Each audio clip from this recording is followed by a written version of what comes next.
This recipe is real easy, so you don't have to overthink it. First, let's start with a pound of ground beef. And what we want to do is get that all nicely mixed up. You want to make sure the pan is hot before you do this. You don't want to put meat into a cold pan. It just cooks really bad, and just has a weird flavor to it. It doesn't really cook right. The beauty of getting it in a hot pan is you kind of get a little sear on it, so you're adding a lot of nice flavor to it as well. While cooking your meat and it starts to cook, always good to keep chopping it in small pieces so you have that nice taco meat. At about this point here, we're going to go ahead and add about half a teaspoon of salt. We can go ahead and start adding some of our spices here. I add about a quarter teaspoon of onion powder, just a dash of cayenne pepper. If you like it really hot, you can add more. 3/4 of a teaspoon to a teaspoon of cumin, but 3/4 of a teaspoon is good. And then here's where I like to add about a teaspoon of paprika, or just a tad more. And of course, the star of the party to me, about a tablespoon of chili powder. And then get that all mixed together. I told you, this is really, really easy. Extremely simple. Make a quick taco meat. You're in the mood for tacos. You don't have the taco seasoning. This stuff doesn't have any chemicals in it. It's just pure spices.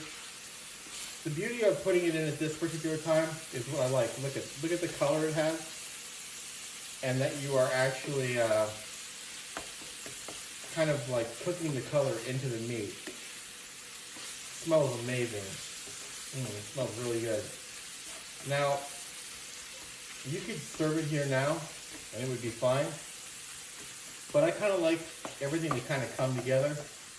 So what I like to do is get it chopped up just a little bit more here, because we want to just keep chopping and getting into small pieces.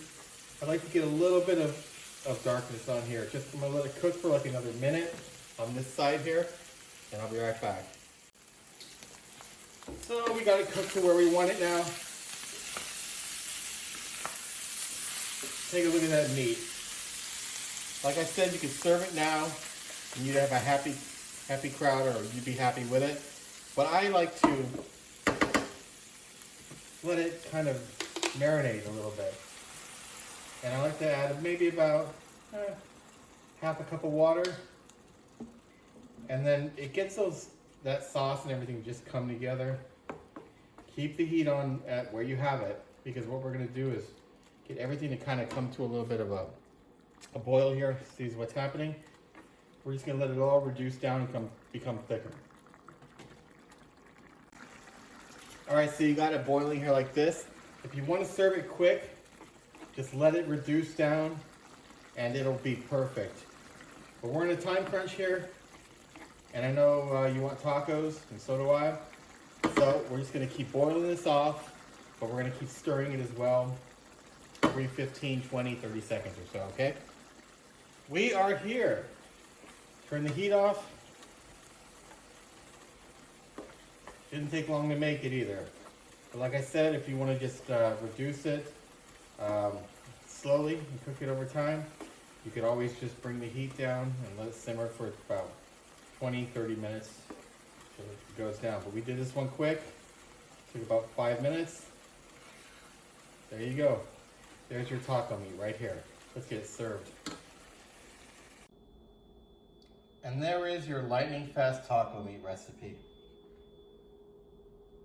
Easy, took no time, and you're gonna love it. Thank you so much for watching. Please don't forget to like, subscribe, and have a wonderful, wonderful day. Bye-bye.